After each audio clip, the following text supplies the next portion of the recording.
Kenneth said that he will speak loud enough that everyone will be able to hear him with no problem. So we have been blessed with his presence the last few days here at Salemsborg, and he's been working diligently on our altar painting, and we're really grateful for that and his expertise with that. He'll share a little bit more about his background and where he comes from, and we'll just kind of turn it over to him. But first, I think it would be appropriate that we have a prayer, because it is completed and safe, and everyone's okay.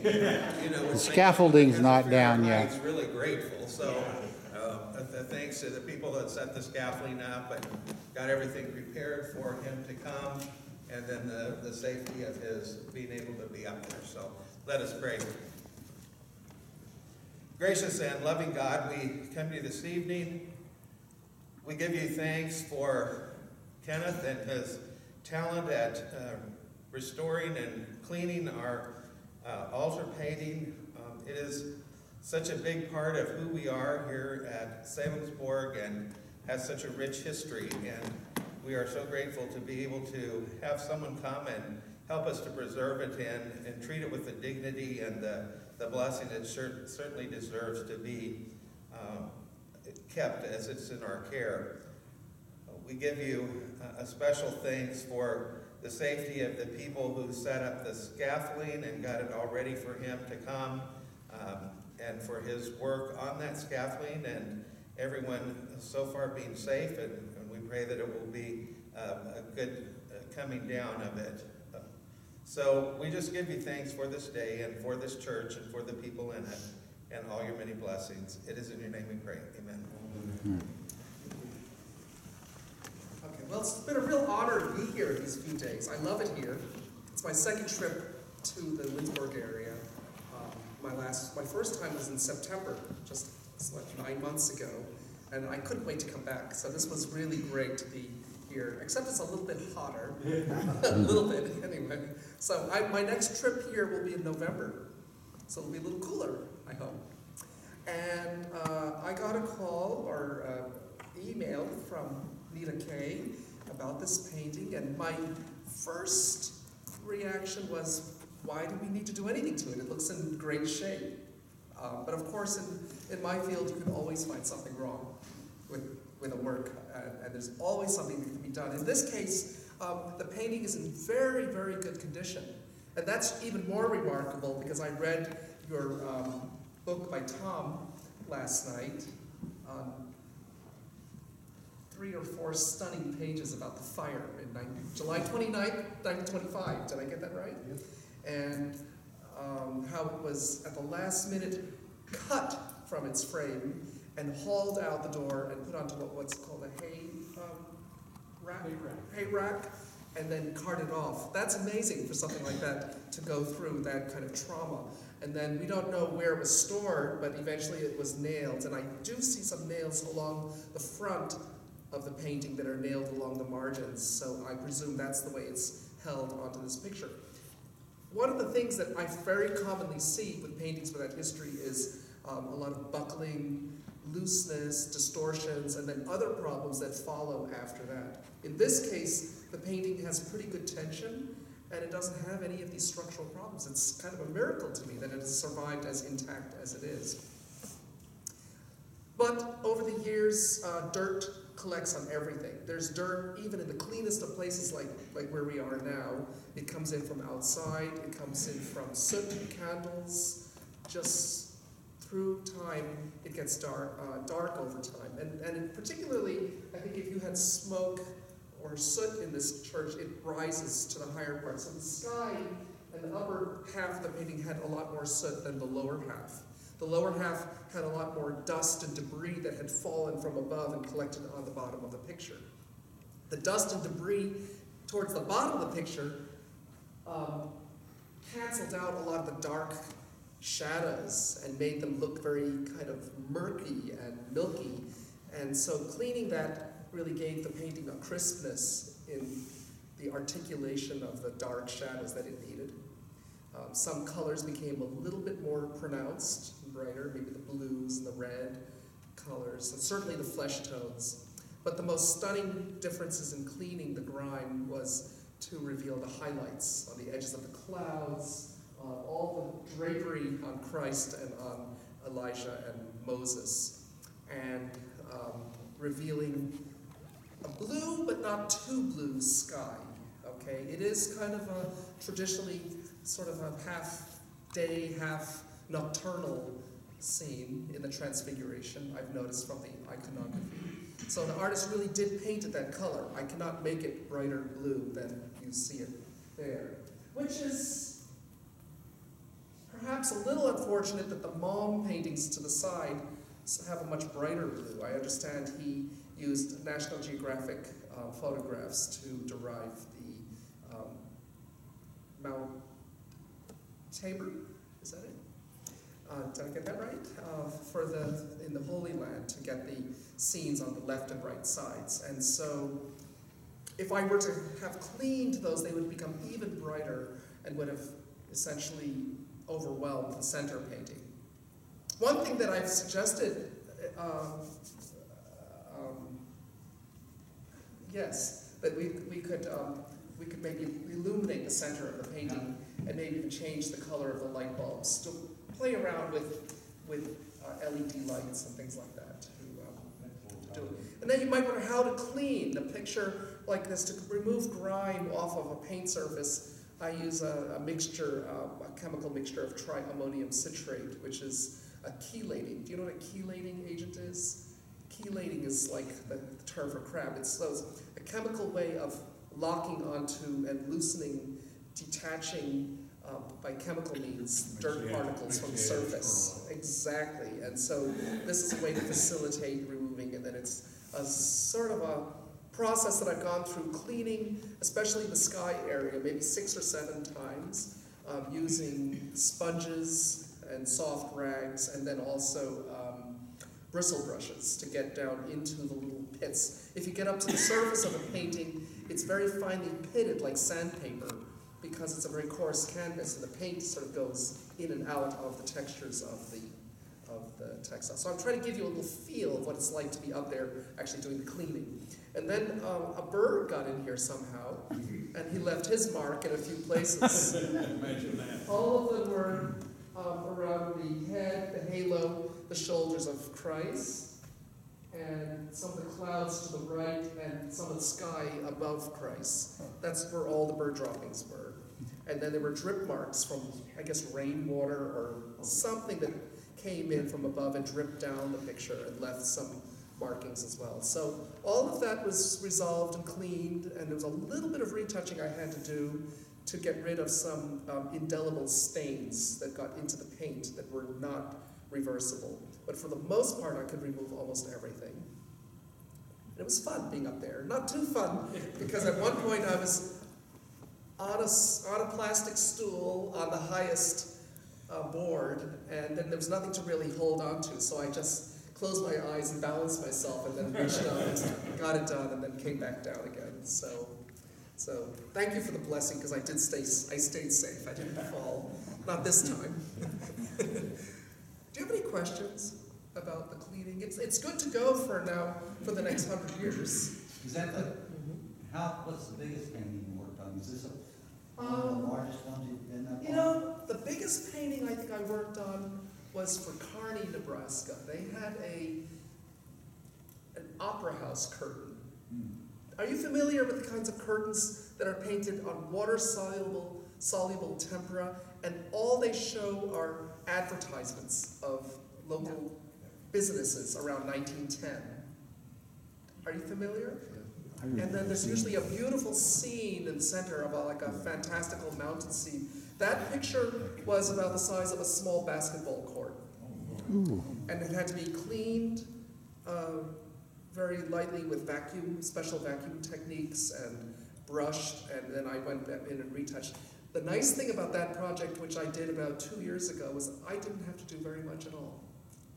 It was part of a class project at University of Nebraska Kearney. They wanted to teach students about preservation, so they paid me to come in and supervise the students and the professors on what to do. So I stood around with my camera and took pictures and watched the professors with their students doing all the work for 2 days. That's the kind of job I like to do. you see. Yes. Tell everyone what you told me at breakfast about above the head of Moses. Yes. Do you see Moses from where you're sitting, all of you? You might critique me and say, well, why didn't he clean it evenly above the head? Why is it blue and then, it's grayish blue, and then there's these two areas which rise up that look, to me, it looks like I cleaned it unevenly, and I left two areas heavily cleaned, and the rest of it hasn't been cleaned enough. Looks like a beam coming down from heaven. Yeah, well, actually, if you read, and because of the internet, I could look quickly up on these things. But are you familiar with Michelangelo's Moses, the sculpture in the San Pietro Vincola in Rome? He has these horns coming out of Moses' head, like the devil, like a goat. And that apparently was a misinterpretation of the Hebrew, which actually refers to radiating perhaps light or some illumination coming out of Moses' head. And that's, so when you get up there, it's actually brushstroke, very carefully, beams of light with blue paint strokes. I'm not sure that it's the most convincing way that he's painted it, but in any case, it's intended by this artist, Carl Latove? Latove. L-O-T-A-V-E. Yeah, Latove, is that how you say it? Okay. It's painted in 1897, and he was in Bethany College teaching for 2 years, and I painted it, I guess, during that time. Then he went on to Colorado Springs. And he died in New York. But do you have any questions about this further? Yes? Did the painting have any glazing on it? Good question. Because I understand there's a Sanzing that's at Fallen that was rejected by its first patron because he had varnished it. And then he offered to de-varnish it or clean it off, and they said no. And so they rejected it, so he sold it at discount for Fallen. Do you know that story? Yeah, well, I heard all about that last night. So you generally should not varnish a painting that has never meant to be varnished. This artist could have applied a varnish easily enough when he finished the picture. The painting could have easily been varnished at any time over the last 122 years, right? And it wasn't. So if I varnished the picture, it would add a sheen, it would maybe add contrast that would be jarring, that you wouldn't be used to. Right now, I think it has a nice subtle feeling in the shadows, and the only thing is that a varnish does protect against direct accumulation of dirt on the painting. So it would mean that someone would have to do what I did in 100 years from now, or whenever it needs to be cleaned again. Hopefully, you'll keep it very clean for generations. And that's what I'm going to ask. Is there anything that we haven't been doing that we should do to protect it? No, I think this is fine. Just don't have another fire. Yeah. That would not be good. Yes. Don't have a roof leak or another fire. Or burn. And then Because yes, I roof think there leaks are was a never leak good. up Water, there. any types of Yeah. intrusions. It's kept, it's high enough and it's kept away above the altar, so it's out of harm's reach. Many pictures that I get from churches are by the passageway on the way out of the church, where people bump into them with their, with their receptions or their pocketbooks, things like that. I get a lot of damages in that part of the church. What do you know about Carl Latov? Do you know? What did you say? What do you know about him, the artist? Everything I know was from cramming and reading the couple pages in Tom's book. That's me. That's Tom. This is Everything I know is from your book, that you wrote. Whatever you wrote that's incorrect, I would have had to spit out and say it the other way. My friend Ron Lundgren says hello to you, by the way. Yes. Yeah. Wow, that's great. I've really enjoyed that book a lot. Thank you. it was in where I'm staying, so I read it with great interest last night. What I think I know is that this was perhaps his first altar painting, Uh-huh. and this very unusual subject for a church altar painting, and that he went on and then was commissioned numerous times to do others, but I've never seen a picture of one. Wow. But that was partly how he made his living, was with these altar paintings. How common is it to find the Transfiguration as an altar in the Lutheran Church? Not very common. Have you seen others? No, I have not. So why would he have chosen that? Yeah, that's a good question. Painters don't usually just make such a big commission on their own. They do it in consultation with the commission. Well, Pastor Carl Waldine would have been the pastor at this time, and he was an incredible man, and a bit different.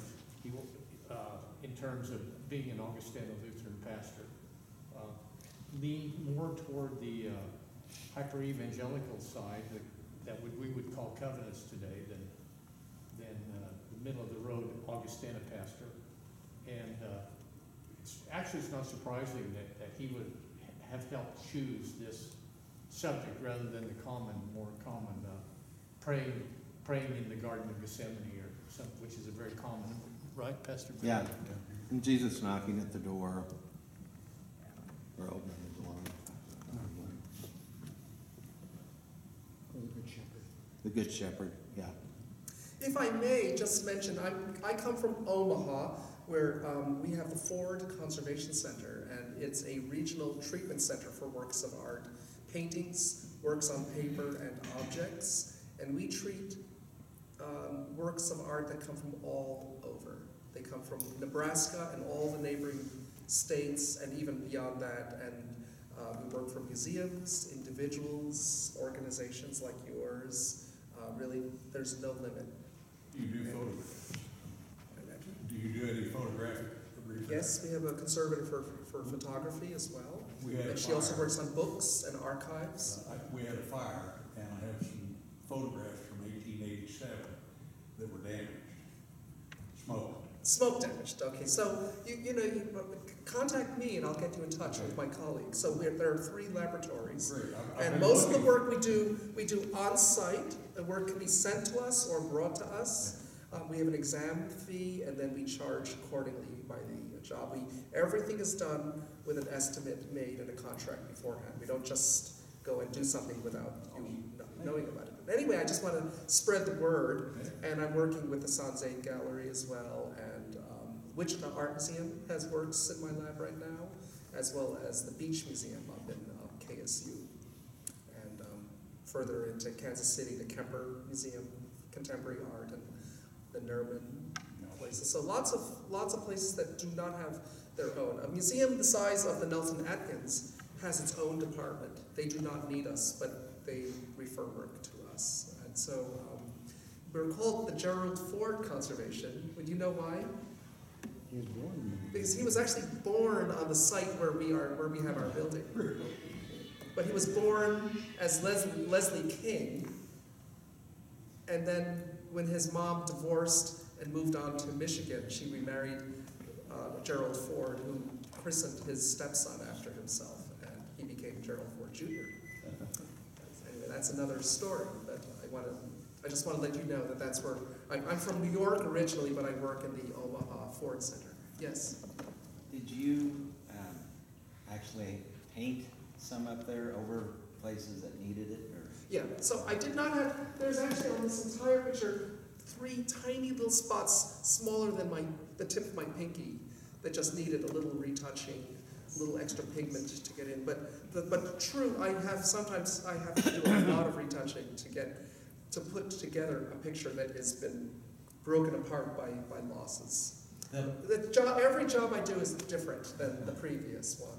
The patch down at the bottom. There is a little today, patch. You think that's from after the fire? You know what? I don't know when it happened, but there's a little patch at about above the center hole, we were about 1 foot above that, where it was a patch missing and then another patch put in from behind and retouched. And it's actually pretty well done. In this case, I would say it's part of the history of the painting. It needs no redoing. Yes, that's good you pointed that out. Anyway, Liz? So, I told Kenneth that, all my years of growing up, I really noticed the difference that Mom paintings on the side were always brighter than the Transfiguration. And he mentioned that he wouldn't want to clean them at this point. They are so much more beautiful now. And do tie in. I'm just curious if Mom perhaps was in charge of doing some additional painting, like what you were talking about, to do the repair or something. Because the coloration, his work now really, really seems to flow into the painting, whereas I always thought that they were brighter. And it makes lots of sense that now that it's clean. Oh, I don't know how to answer your question, but I'll take that into consideration. I can't wait to see it without the scaffolding, and so I'll be back in November to see it in all its glory. I texted you about that earlier. The dark part above the plant in the lower right corner. I really, like I mentioned in the text, I really expected that would be brighter after cleaning. And I wasn't here 120 years ago to see what it looked like, but will paint darken over time? This is really painted that color. So Milton sent me an old photograph, color photograph that shows it almost pastel colors. The whole church is very bright. I don't believe that photograph for one moment. It's a very highly overexposed photo with very, very light colors in it, and I don't think it's representation. It doesn't represent the painting at all how it ever looked. Okay. So be very careful when you try to compare an old photograph of something to the way you think it should look, because your eyes and your memory can play all kinds of tricks on you. In fact, sometimes black and white photography has more accuracy than color photography, because it shows certain details and very sharp focus that we don't get in color, especially early color photography. Depending on the angle of exposure and if they use a flash or Right. So much to would me make it brighter. too, and I wondered about that, but. Yeah, I just assumed that because it was, it just seemed like it was soot from candles in those two corners, above the corners that had darkened it over the years. But No, I completely believe that those are painted shadows from having spent all this time now with the picture. It's actually this black paint and pigment that's mixed in to those areas to create shadows. Yes. It's beautiful. Oh yeah, another question. I had a step-son-in-law that had to renovate a Michelangelo where a forklift went through it. They had to do a what? Where the fork went through it? He had to whatever you say, reanimate or, and I didn't get to see what he did, but I wondered if they have to replace paper. He drove a forklift, I don't. which is Somebody did, yeah. Drove. it's like a lift that lifts heavy things Oh, up. a forklift Yeah. went through. Okay, and what exactly what paint? It was a painting. Michelangelo. It was a Michelangelo. Uh-huh. Really? Yeah. There are only two paintings by him in the whole world, and one of them was. I thought he said Michelangelo. Anyway, I'm not sure I can answer this one. This might get out of my league. It was a famous painting anyway that came from overseas and somebody had I'll talk to you afterwards. Wait, this will have a. He's the one that was down in Scottsdale, Arizona, that I was telling you about. Well, anyway, bad things can happen to great paintings, or even bad paintings.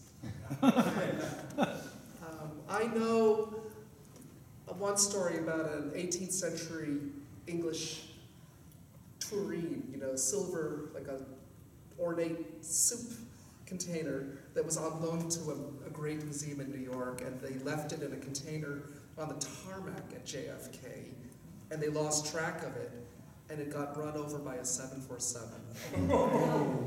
There was nothing but something that was completely flat after that. That was gone.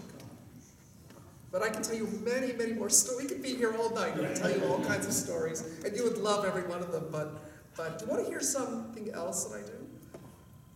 Because I know maybe some of you are busy tonight, but I'm also preparing as a musician for a concert I'm doing next month in Council Bluffs, Iowa, at St. Paul's Lutheran in St. Council Bluffs. They're having a symposium on music and Luther. And so I put together at their request a program of it's going around here. It's lute music from the world of Martin Luther. I think you all know what a lute is because my friend Ron Lufgren, who's from here, from your church, told me that he played his lute. Do you remember that? Oh, yeah. So you all know that. And did you know that Martin Luther played the lute? That he was not only fond of music, but he was a very active musician on the lute and quite a good lute player. I'm going to play a concert next month of mostly selections from books that were published in Germany during his lifetime. So he would have readily had access to these because he was traveling in high circles and would have had, these books would have been like coming right off the internet at the time, the publishing press. So I'll play not everything, but just a few pieces from that program if you want to hear it. Yeah. I said I would do that, and I have this lute with me. Okay. I was going to play sitting up on 3 steps up, but with this chair and this thing that holds my music, there's not enough room for me to sit there. So I'm going to just set myself right here as close as I can. And if you want to just sit, move up closer, be my guest. Or if you want to sit, if you want to go out the door, I'll just set up.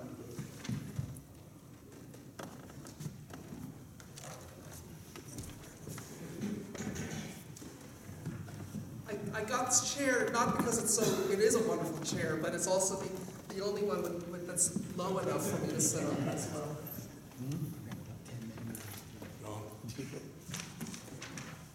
It too was saved from the fire. That chair was? Yeah. Oh.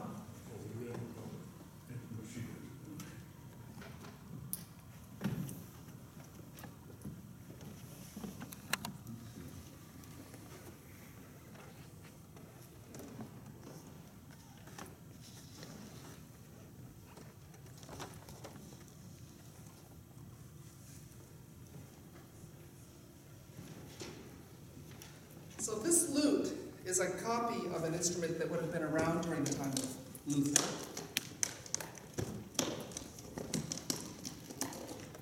In other words, the way it's built, the way it plays, the way it's tuned, he would have readily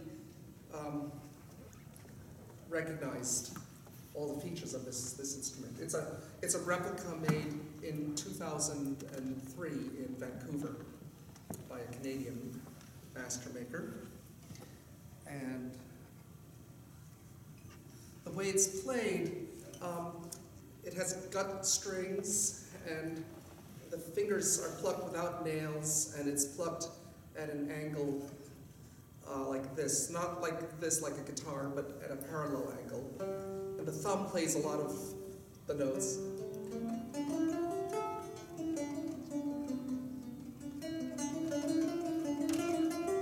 So you hear sort of alternating strong and weak notes, and it has sort of this fluttering sound to it, and it's very soft, but yet it fills the room. And it's tuned in. What's that? It's tuned in fifths, sevenths. It's tuned in fourths. It's got a third in the middle of it, and the lower strings, the lower 3 notes, which are bass, sort of bass and tenor strings, are tuned with octave strings. So there's a low note and a high note. What are the pitches? Excuse me? What are the pitches of each string? So it's G, D, A, F, C, G. Huh. It would be like taking a guitar and lowering the third string G to an F sharp, and then putting a capo on the third fret. Then you end up with this lute here. And it is fretted? It's fretted, and the frets are tied around with gut. And I've moved them around so that they're unequally spaced, because this lute is approximating sixth comma metone, which is a way of spacing out perfect thirds and then squeezing together some of the fourths and fifths to get a tuning that takes care of a problem that we call the Pythagorean syntonic coma. There's a discrepancy in the physics of music that has bothered people since the Greek times. And when we have a piano, the black and the white keys are equally out of tune across the entire spectrum. So that's what we call equal temper. We don't have to worry about it. But on the lute, we have a way of tempering it so that it has a more pure sound. So if you think it sounds a little different than a modern tuned instrument, you're probably right about it. Okay. My sister, who's sort of steeped in the world of equal temperament, she thinks I'm always playing out of tune. As an engineer, I think it would be perfectly easy. Right.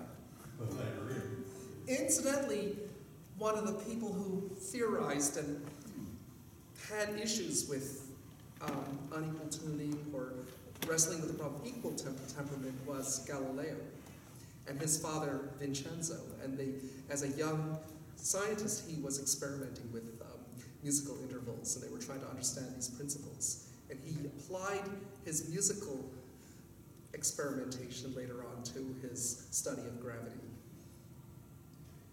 Anyway, that's another area altogether. I'm going to play from Arnold Schlick the piece Al Ding mit Rad, which is published in 1512. Do you all have a program? Mm-hmm. I don't know if you do, but anyway, that's what I'll do.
The next composer, I'll play, I think, the first set by Hans Judenkönig, or Judenking, and he is published in 1523. I think he is from Nuremberg. And the preamble is really like a prelude or a fantasia, a purely instrumental piece, followed by Elslein, Liebes Elslein by Ludwig Zenfel. Zenfel was a very important composer of vocal music who had the same patron as where Luther was working, and he was apparently a close associate of Luther's. Apparently during one fit of depression, he asked Zenfel to actually compose some music for one of his, to a particular set of lyrics. So we know there was an association for sure between Zenfel and Luther. He wrote also Mag ich Unglück nicht Widerstein. And then I'll play Volkump der Mai, and finally a Hoftanz. The last piece is actually a dance, a lute dance. So 1, 2, 3, 4, 5 pieces.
Then I'll play the last set of pieces by Hans Neusiedler, very, very important composer. Not only were these people composing, but they also wrote instruction books in great written detail on exactly how to play the lute. And so from that information, we know exactly how they held their fingers, how they notated their music. This is all original notation. And how they used their right fingers. We know exactly which fingers played on which frets and which right-hand fingers plucked those notes. The rest is open to interpretation in terms of tempo and phrasing. And so we turn to other areas like vocal models at the time, dance music. We know something about dance steps at the time. And then for tempo, we generally use the human pulse as a meter, because that was often the aim, was to meter the music according to the general pulse of the human being. So I will play let's see, I think I'll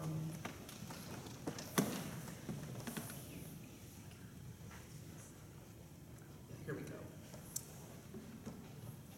I'll play Ich Plag den Tag, followed by Mille Regrets by Josquin.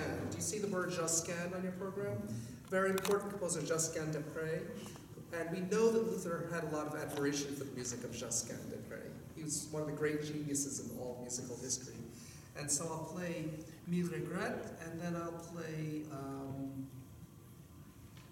I think I'll announce as I go on, because I'm not yet sure what I'm going to play. But Ich Plag den Tag by Thomas Stolzer.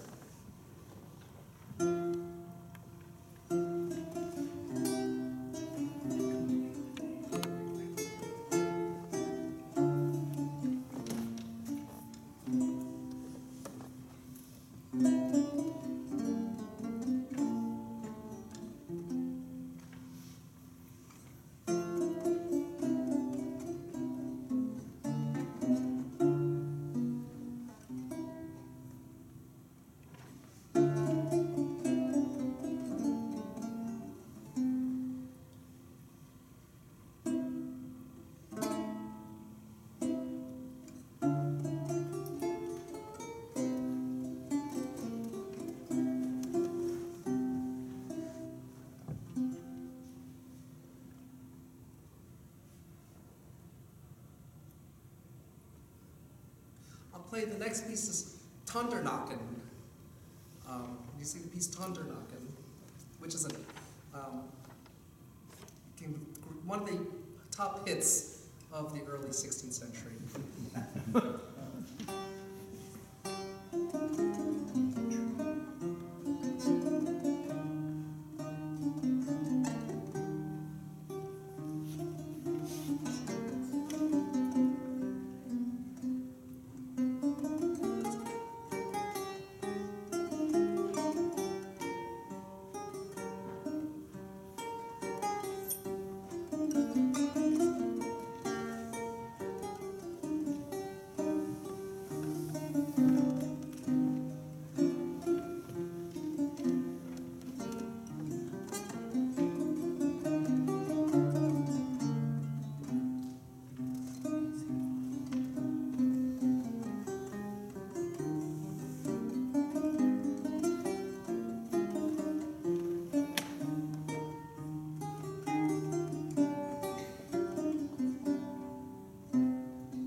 was going to give you a piece by Josquin des Prés, and this is his most famous piece called Mille Regrets. This is an ornamented version by Hans Neusiedler. In other words, it's his arrangement of this popular tune called Mille Regrets, Josquin des Prés.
Next piece by Josquin is called La Bernardina, arranged by Hans Neusiedler.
next piece is a dance by Hans Neusiedler called The Washerwoman's Dance.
I'll close with one last arrangement by Hans Neusiedler, Nach Willendein, very popular piece during Luther's time.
Questions? Well, in honor of your visit to us.